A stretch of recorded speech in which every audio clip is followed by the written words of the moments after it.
Student Association President Jesse Cullen is now a few months into his term, and it hasn't all been smooth sailing. He said his job is to represent the students and not to please the administration. In his words, he has shaken up the hornet's nest with some of his decisions. Tension has grown between Cullen and members of last year's SA executive.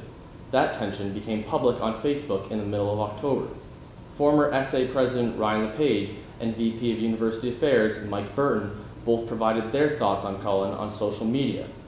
Burton even went as far as to claim some SA board members think Cullen is unfit to lead. Jesse Cullen joins me now to share his side of the story. Cullen says this year's SA has earned the respect of the administration not by pandering, but by having a backbone. Hi, Jesse. How's it going? I'm all right. As I just said, two former SA members claimed on social media. Well, Ryan, not as much, but Mike essentially claimed that you were not fit for the job. I think he actually said that explicitly at one point. So you've said this year's SA has earned the respect of the administration not by pandering, but by having a backbone.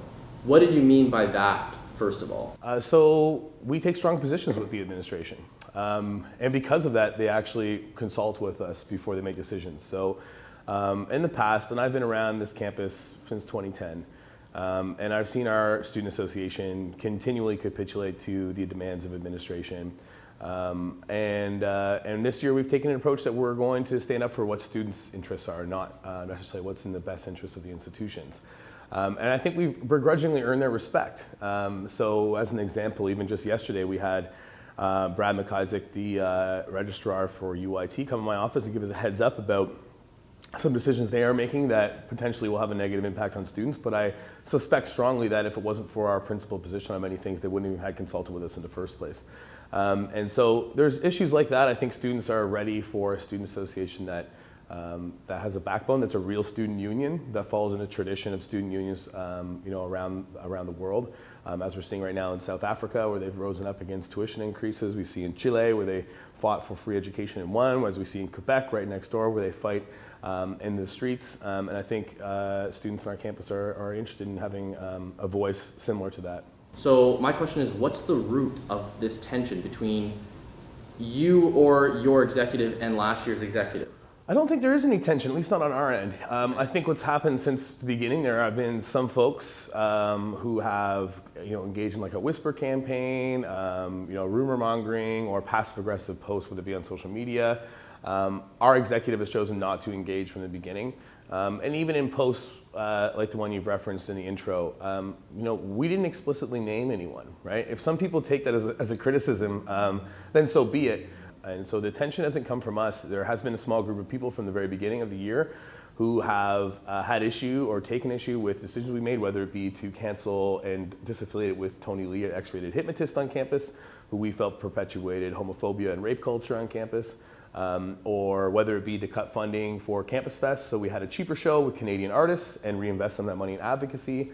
Those are decisions that some students in some corners don't like. I just want to ask how you think the SA, the executive branch specifically, has worked as a unit to complete the goals that you guys set forth so far, and especially in contrast to how last year's SA worked as that same sort of team. Again, I can't speak to last year's SA, but I know for us this year, the executive has worked, there's no space between us. The executive, every decision we make is unanimous. Our task has been since day one, since we took over, has been to bring people together, make decisions in unison and speak as one voice, and I think we've accomplished that.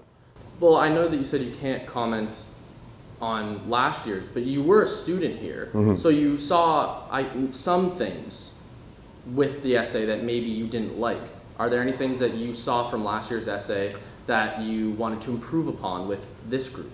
As students, we have a responsibility to act in solidarity together, right? So I don't have to agree with everything last year's administration of the essay did, but most importantly, I think it's more important to focus on who our real enemy is, and that could be the government, increasing our tuition fees. It could be regional council, increasing our UPATS fees. It could be the administration, looking for more money for services to offload on us, or cutting services on campus.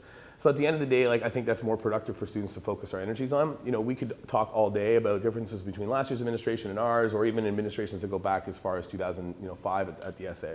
But at the end of the day, I don't know how productive that's going to be. I'd rather be the type of student association that brings students together around a common set of goals where we can find common ground. And I think that's what we're focused on this year.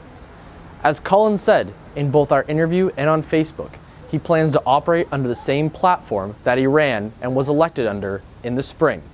Outside the Student Center, for the Chronicle, I'm Andrew Brennan.